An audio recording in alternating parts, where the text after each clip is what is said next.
Well, I love you too! Oh, this is awesome. All for you. How nice. Oh, I've been looking forward to this all day. Oh, really? I really have. You're my hero over here. We love you over here. Now, before we take some questions from the audience, just a couple of things, because as you heard, we can't talk about certain things. I know. It's for a good cause, though. It is for a good cause, and we support the unions, of course. But I was looking at all the stuff that we can't talk about. And I was wondering, because when you started out in school, it was, you started acting pretty straight away and you've been working consistently. What would have happened? What was the plan B if, something didn't happen, something didn't take, and you didn't head down this path? What was going to happen? Well, the thing is, I never ever intended to be an actor. I actually started off studying art. That's what I mean. Literally since the age of about 6 or 7, I was given a first set of paints, and I started painting, and that really became what I wanted to do. For up until the age of 18, I went to college, and it was only when I was in college at Lancaster University in the north of England that. In the first year that you had to do another course, and I wasn't even aware of that. I was going up to study visual arts. I thought that's what I was going to do, and no, you had to do this first year other course, and there happened to be a theatre studies department, and so I started designing like props and making sets and posters for the shows, and using my artistic skills, thinking that that would help my visual art degree, and then I started acting in plays, very small roles, and then they gradually got bigger and bigger, and then by the end of the first year, I played a part that was a really significant role, and that literally changed my life, and from that, I mean. Okay, let me just give you a little bit of back history. When I went to art college, my parents were horrified that I was going to do art. They were horrified. And then at the end of the first year, I said, it's okay, I'm not going to do art anymore. I'm going to become an actor. And they were like, silence down the end of the phone. I mean, total silence. They were terrified for me. They just thought, what is he doing? It took them a long time to actually to figure out that actually it wasn't too bad of a profession. And now you're one of the pioneers of this new form of acting, this new art form. Here's the question that I have for you, because I've talked to actors, and they are more than happy to do this black box theater with no props kind of thing, one-person show kind of stuff. But then those same people will complain, I can't do the motion cap because I can't act to a tennis ball on a pole. There's a whole lot of misunderstanding about what motion capture or performance capture is known now. Motion capture was born out of the medical industry. Actually, it was a way of tracking injury, tracking like if you'd broken your ankle, it could track your gait, put markers on the broken points, and see how your recovery your rehabilitation was working. Then it started to be used in the video game world to track athletes and martial artists' movements and so on. So that's why it was called motion capture. It was literally capturing physical motion. But actually, when we started using it in the film industry, it became very quickly performance capture, because it was allowing an actor to see an avatar version of what they were doing on a screen. And the very first time I actually had the opportunity of working on a character using it, the technology, I literally could lift my arm up, and then I would see the avatar characters lift his arm up, and then it then was a huge kind of epiphany for me that this was a way of you're becoming like the marionette and the puppeteer at the same time. You're driving this digital image, and so it copies everything that you're doing. And then when facial capture came along, which was the next stage, crucial stage, towards it becoming performance capture, that was literally tracking every single facial expression. And then when you're capturing audio and physicality and face all at the same time, that was when it became performance capture. And that kind of happened over the course of maybe 3 or 4 years of development.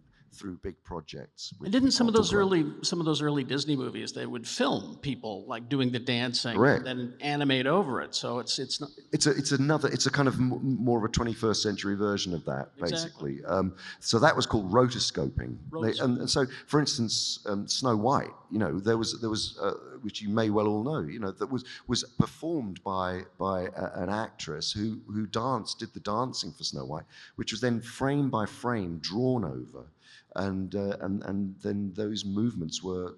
They became the what drove the animation. So from a guy drawing to computers. Exactly. Right. Let's start with the questions. Hi, what's your name? My name's Elon, and my question is, what's your favorite breakfast cereal? A good question. I warned you. Okay, so, well, it depends what you're talking about. Like, when I was a kid, I was very much into shredded wheat and Weetabix, and then it got exotic with crunchy nut cornflakes and things like that. But then, as an adult, I think I've really graduated onto more sort of granola and fruit and that kind of stuff. Have you tried Weetabix? You might want to give it a try.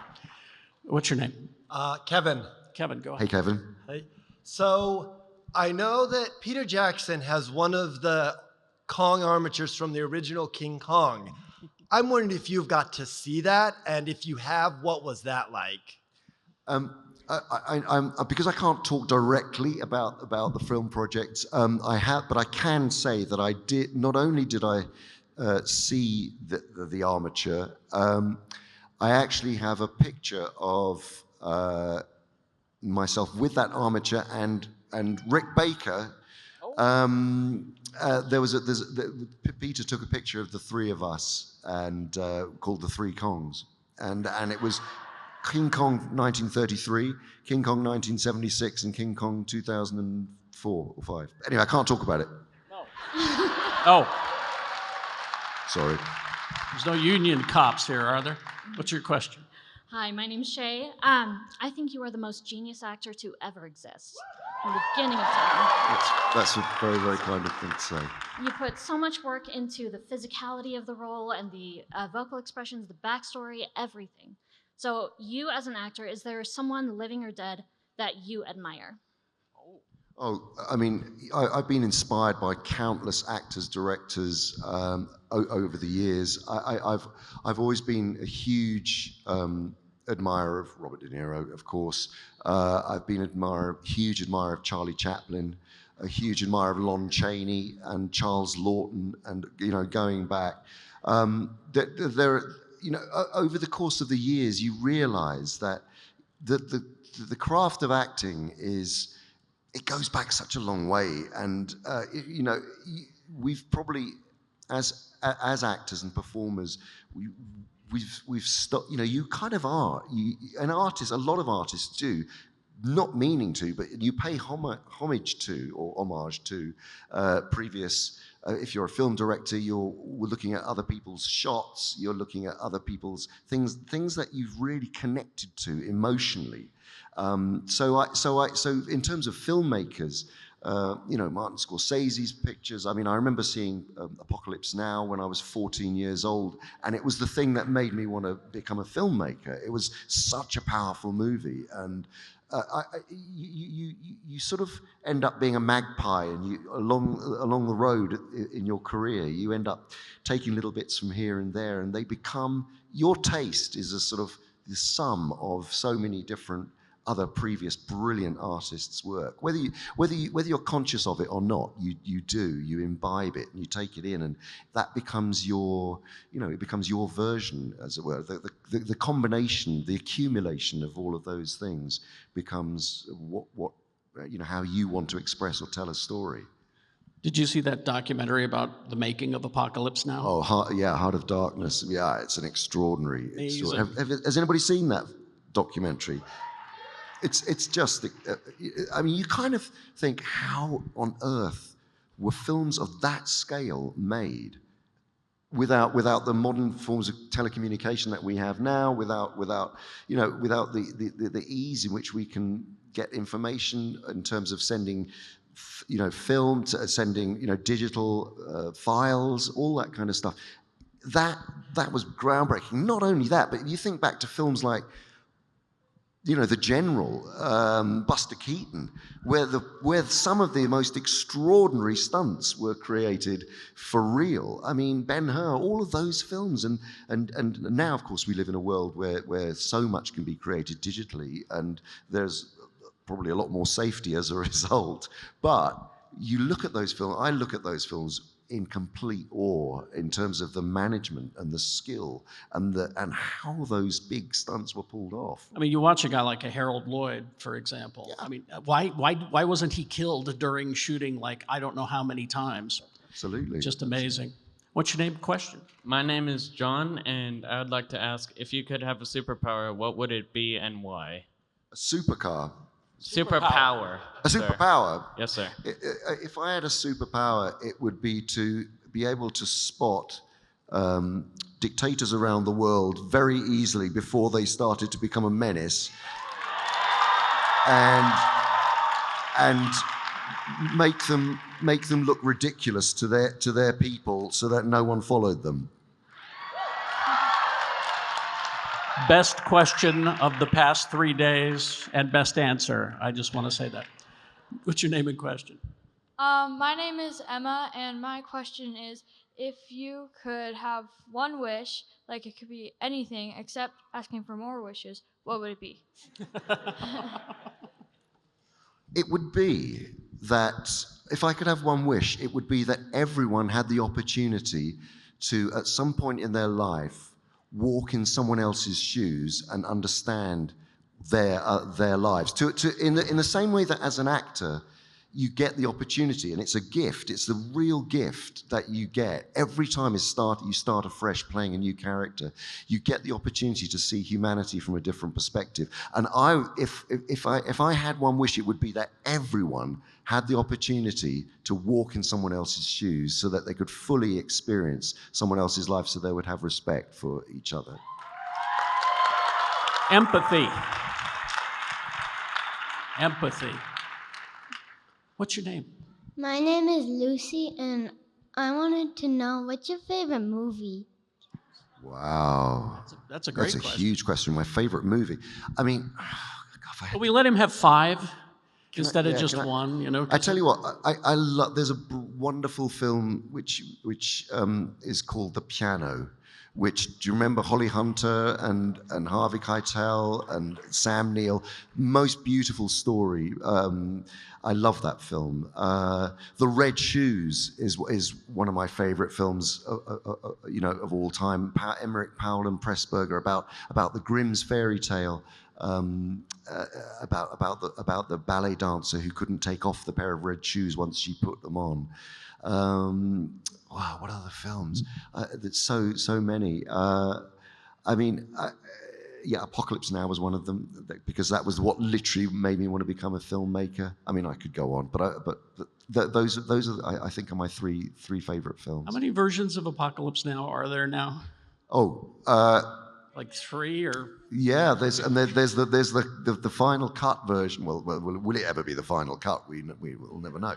But I saw it recently at a film festival on Lake Como at 2 o'clock in the morning. It lasted 3.5 hours, from 2 till 5:30 in the morning. I was like, it was so exciting. I spray painted the words "Apocalypse Now" on my bedroom wall. My mom had a conniption. What's your name and question? Yeah, my name is Greg. Many of your characters have really iconic, powerful voices. And I think every guy in the world thinks they can do a specific voice that you've done. So my question was, do you do any impersonations? Maybe an Ian McKellen Gandalf or something like that? Okay, that's a good question. I mean, I recently did a series of readings of the books of Tolkien's books. I'm not talking about the films, but the books. It would be fair to say that I channeled some of the actors that I have once worked with on a particular project. I'm not an impersonator. I'm actually not a good mimic. My wife, actually, Lorraine, who's an actress, is a very, very good mimic. And there's a fantastic skill, and I really admire it in people. I love people who can really, just get that tonality absolutely right, by copy, by observation, actually. Apart from that. That experience of sort of channeling people, I think. I've had to play people in the past who, various people, again, I can't talk about specifics, but I've had to play real people in the past, and I've studied them. And there's a way of, it's interesting when you're playing someone in history or someone who has existed, because you have to find a way of making them your own, so that you're not just doing an impersonation, because that would be wrong and sort of not really servicing the story that you're telling. So you find a way of bringing them to you and meeting that character, so that it feels real to you and in vocally, but it also, you can't, for the audience, they shouldn't be able to imagine that it is anything but that character. But actually it's a meeting of you and that character, if that makes sense. There you go. You're learning some stuff here today. Hi, my name is Nikki. Hello, Nikki. Speaking of recent imitations, thank you for your recent work on an audiobook that shall not be named. But I wanted to ask, what makes a place feel like home to you? What makes a place feel like home to me? That's a great question. Basically, really, whenever all my family are together, that is, wherever it is in the world, wherever we are, as long as we are all together, that is home for me. So that I long for that. My kids, we've reached that phase of our lives, my wife and I, where that all our kids are just leaving home and have just left home pretty much. And it's such a strange, bizarre, I'm sure many people in the audience are going through this at the same time.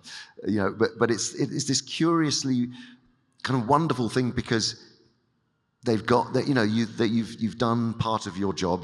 Job as a parent never ends, of course, but they've gone off and started to make their own lives and live their own lives, and you've let them out, and now they've gone, and yet you want them to come back, and it's this curious thing of, it's quite delicious being at home when it's just the two of us, and then you think, and you think about your kids all the time, and then they come home and it's just like, oh yeah, you can go away again now, So it's this kind of, it's this amazing sort of push and pull between, they've got to go off and do their own thing, but actually, they haven't texted me for 4 days, or it's a very curious thing. Anyway, home really is when we are all together. That's nice. So I have to say, as I was standing over there, the only thing in my head is, Oh my gosh, it's Andy Serkis, isn't he precious? Now, I was going to bring this up. Anyway, go ahead. I have to say, voice acting is my passion. It's what I want to do, and it all started with you and that character, so thank you for that. I wonder if, in your personal life, do you ever find yourself talking to a specific alter ego? The voices in your head, sir. Well, yeah, not that particular character, I have to tell you, but because that character is never very far away from me, because I literally meet people every day who want to talk about that character that shall be nameless. So no, but yes, no, I have various different voices in my head, depending on the mood that I'm in. That I have. Yes, I do find myself talking to myself a lot, actually. Reasoning with myself, failing most of the time, but I think we all do, don't we? Don't we all have voices in our heads? Please tell me we do. Hands up who doesn't have a voice in their head. I think we all do, come on. Right? What's your question?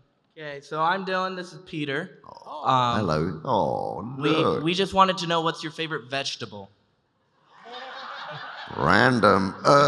Okay, that's a great question. I think, I'm very fond of aubergine. Look at that. Well. I don't even know where this is going. No, I do. Yes, I do like.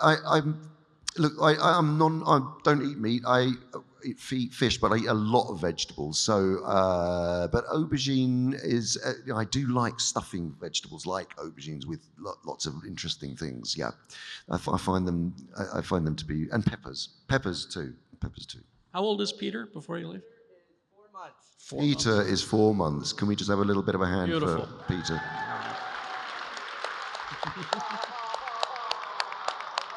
A collective awe. Isn't that nice? What's your name and what's your question? My name is Liam Welker, and I went to go see casting director because I love your art.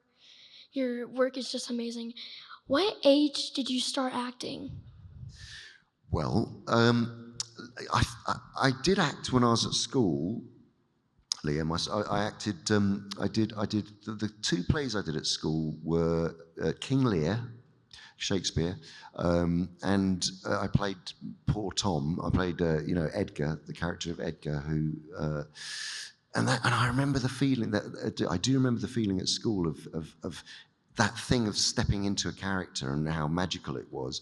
I also did a play. My first thing I ever did, I think, was Dylan Thomas's Undermilk Wood. I don't know if any of you know that. Anyway, it's a Welsh kind of story about a community and all of the characters in that community. And Richard Burton did a very famous reading of it, a very famous recording. But I remember, again, it was that thing of there's something incredibly magical about I'm myself, and now I've become someone else. And so I remember that feeling very early on, but I didn't do a lot of it. So really, it wasn't until I was explaining earlier when I went to college that I really, found the desire was overwhelming, and that I couldn't actually live without that as something I wanted to do. So is it something that you want to do, Liam?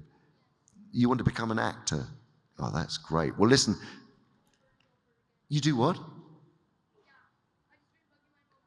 You're bugging your mum over and over again. Keep bugging your mum, and you've got to just do that. I had to keep bugging my mum. And say, Mom, Andy Serkis said so. And do you know?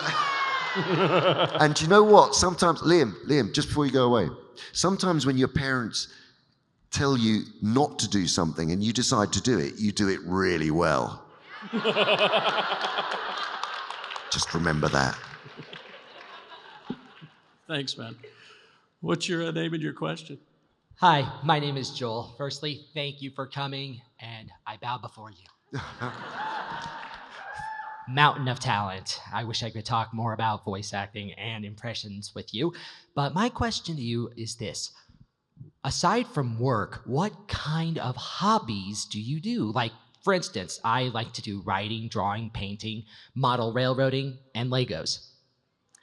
I've always been massively into mountains, mountaineering, climbing, outdoor activities. So I really, one of the reasons I ended up going to the college that I went to is because it was near the Lake District in England. And I literally, I chose that college because it had proximity to mountains. I wouldn't say I was a religious person, but I'm a spiritual person, and the mountains for me are where I feel most alive. And so I've spent years climbing and mountaineering, snow and ice mountaineering, climbing all sorts of different mountains around the world. And that for me is a huge passion. And I've started to, hiking, all sorts of, taking my kid. From the very early age, we used to take our kids on trails and mountain walking and so on and so forth. Skiing, I love skiing. I want to come back to Utah and do some skiing. I heard you had the most amazing ski season last season, and I want to come back for the next one because I think you're going to have a pretty good one this year too, by all accounts. Always ask a local where to go, though. Yeah, absolutely. 100%. Let me know. Yeah. Let me know. We'll send you the right place. But apart from that, I love. I'm a photographer as well, and that sort of partially goes with the business of filmmaking and film directing. But I absolutely adore street photography. I take lots and lots of pictures. I find people fascinating and observing and studying people, and that for me is another way of connecting with people, I guess. Here we go. What's your name and your question? My name is Alex, and my question is, what genre of books did you read growing up? Oh, that's a good question. What genre of books did I read? All sorts of different things. I remember I was thinking back to the very first books I read. Well, some of the very early books I read were The Phantom Toll Booth. I don't know if you ever know that book. I love that book. I love that book. The Hobbit was one of the first books I ever read. And Animal Farm, which is one of my favorite books, and I read that. And so all sorts of, I suppose they were kind of all stories that were kind of had a fable. They were kind of a fairy tale, or had fantasy elements, or not surprisingly, but were fables and were strong stories with underlying messages that you could really, when you first start reading, books which are sort of have adult themes, but they're for young people to really, they work on lots of different levels. Those are the sorts of books that I love to read, I suppose. Yeah. What's your name and your question? Hi, my name is Graydon, and I'm wondering, how does it feel to be an action figure? You are an action figure, sir. You are several different action figures. Can we talk about this? Yeah, I guess so. Well, it's an interesting one, isn't it? What is it like to be an action figure? It's I used to love collecting figures when I was growing up. I loved Spider-Man, and I loved Batman and Joe 90 and all the Thunderbirds puppets and those are the things and I collected models of all the monsters. I had those model kits of Godzilla and King Kong, and all of those amazing model kits, the Mummy and Frankenstein, and all of that. So I've sort of grown up really. One of the things my mum had, she collected dolls from all around the world. Whenever she used to go on, we sort of travelled around quite a bit when I was growing up, because my father was Iraqi, and he lived in Baghdad, and my elder sisters all grew up in Baghdad. And when I was born, my mum decided she wanted to come back to England, but we used to go back and forth to Iraq, where my dad was working all the time. So she used to travel a lot around the world, my mum, and she used to collect dolls. And I was quite fascinated by this collection of dolls from literally all around the world where my parents travelled. And I think it left a marked impression on me, because I've always loved, figures, and like making stop motion kind of, little short movies with figures. So it's very strange to get to a point in your life where you start to see figures of you. That's kind of weird, and or characters that you've been involved in. But it is fun, and like today, you've all brought them along for me to sign, and that's a sort of, that's kind of a strange thing, because it's like the stories that we've been involved in, having another life as a character that means something to you, that you bring back to the actor that's played that character. It's a very interesting circle for sure. Anyway, I don't know where I'm going with this, but action figures. Yes. What's your name? What's your question? Hi, I'm Alex, and you spoke about how early on, before you were an actor, that you were studying art. I was wondering if perhaps you had a favorite medium to use, or even an artist that you liked. Yeah, I mean, I love painting with oils. Actually, I really do love oil painting. I haven't since my acting career took off, and film directing and so on. You have to have time to do it, because it's a mindset that you get into, and I occasionally have the time to do it, but haven't in recent years. But I do love oil painting, and artists that inspired me. Wow, I mean, so many have inspired me in so many different ways. And I take a lot of inspiration actually from various different paintings, from artists, all sorts of different artists, for characters that I'm playing. so for me, music is hugely important when I begin to research a character, and paintings particularly, just in terms of how the body is drawn and shaped and posed, and something about the energy of a for instance, a certain character which I can't talk about, but we probably might know what I'm talking about. I was very inspired by Francis Bacon and his extraordinary way of depicting motion and jagged, kind of jarring human motion. It would be. I can't single anybody out because I have a very wide taste in the sort of work that really appeals to me. But I do know that the paintings that I have made that I don't have a single painting up at my home because Lorraine, my wife, cannot bear my art at all. And so very recently, when we were actually moving house, we decided to get rid of everything. So I binned the lot, but I took a picture of them all individually, and then we got rid of them. So I don't have any of my art up anymore, but I do use it for storyboarding and so on. I still continue to paint and draw. Somewhere in the streets of London, there's an original Andy Serkis. There are, in the bin, in a landfill site. Yeah, definitely. Yeah. We have time for one more. Sad to say, but one more question.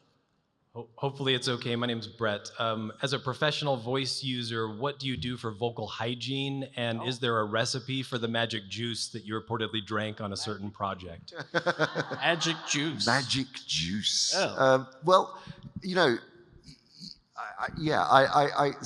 I tend to when I'm working, and the other thing is, people think of me as a voice actor, and actually, I really am not a voice actor.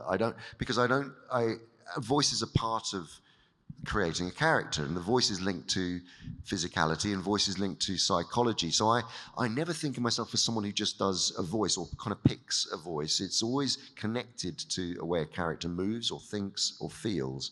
So I think people have it's an interesting perception that people have. But that aside, the juice side of things, I do when I'm working, and it's a particularly demanding role, which will eventually, if you don't lubricate, then it's going to cause you damage.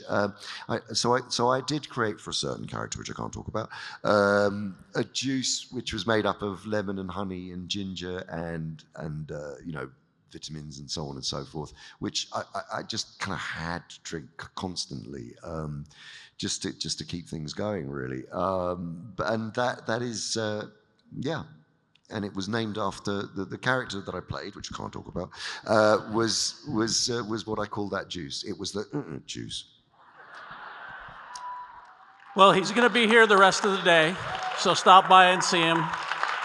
A nice hand for Andy Serkis, folks. Can I just say, thank you. You are amazing. Thank you, Salt Lake.